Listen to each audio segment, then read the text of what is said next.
আপনারা এই ভিডিওটাও নিশ্চয়ই দেখেছেন যে একটা বিরাট মব যারা শান্তিপূর্ণ আন্দোলনের নামে সেখানে উপস্থিত হওয়ার পর সরাসরি তারা ভেতরে ঢোকার জন্য পুলিশের সঙ্গে ধস্তাধস্তি করছে এবং ব্যারিকেডটা ভেঙেছে। সেটা কিন্তু পরিষ্কার স্পষ্ট ভিডিওতে দেখা যাচ্ছে। আপনি সেটা দেখান বা নাই দেখান, যখন একটা বিরাট মব ব্যারিকেডটা ভেঙে ভেতরে ঢুকছে, প্রতি মুহূর্তের ছবি আপনি দেখতে পাবেন। একেবারে গতকাল রাত থেকেই সেই ছবি দেখানো হচ্ছে বিপি আনন্দর পর্দায়। তাহলে একটা মব যে ব্যারিকেড ভেঙে ভেতরে ঢুকছে তার সঙ্গে নিশ্চয়ই শান্তিপূর্ণ আন্দোলনের কোনো সমস্যা বা সামঞ্জস্য থাকে না। উল্টো দিকের স্টেজ থেকে চিৎকার করে ডিওয়াইএফআই এর নেতা নেত্রীরা স্লোগান দিচ্ছেন মুখ্যমন্ত্রীর ইস্তফা চাই। এটা নিশ্চয়ই অরাজনৈতিক মঞ্চে শান্তিপূর্ণ আন্দোলন হতে পারে না।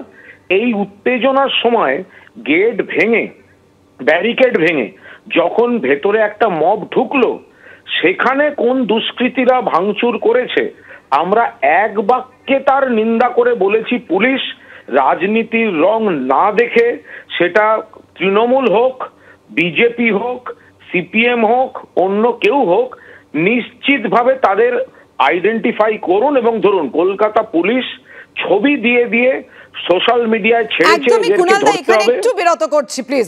আমার বক্তব্য হচ্ছে যে যেখানে দেখা যাচ্ছে হাসপাতাল চত্বর থেকে শ্যামবাজার পর্যন্ত গোটা এলাকা প্রায় ঘন্টা তিনেক ধরে দুষ্কৃতীদের মুক্তাঞ্চল হয়ে উঠলো।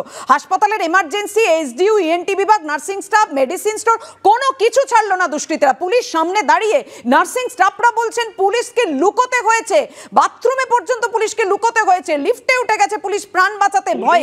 এই পরিস্থিতি তৈরি হলো কেন? যারা ন্যায় বিচারের নামে, দেখুন আমরা তো বানতলা ধানতলা এগুলো আমরা সব দেখে এসছি।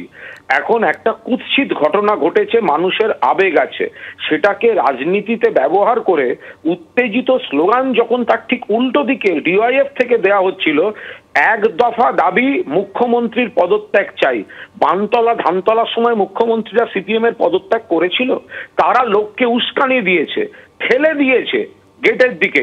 এবার আপনি উল্টো ভাবুন তো, পুলিশ যদি সংযত না দেখে কাল যদি লাঠিগুলি চালাতো, তারা তো চাইছিল এখানে একটা সিন ক্রিয়েট হোক, আজকে সেই বিশৃঙ্খলা নিয়ে তারা বড় ইস্যু করে রাজনীতিতে নামতো। পুলিশ তো সেই জায়গাটা সংযম দেখিয়েছে। কি মানুষের আবেগ, সাধারণ মানুষের আবেগ এই মৃত্যুকে কেন্দ্র করে, তাকে রাম বাম দাঁড়িয়ে দাঁড়িয়ে উস্কানি। যে আপনি ভিডিওটা দেখুন, 1 পয়েন্ট দাবি মুখ্যমন্ত্রীর ইস্তফা চাই, কারা বলছে?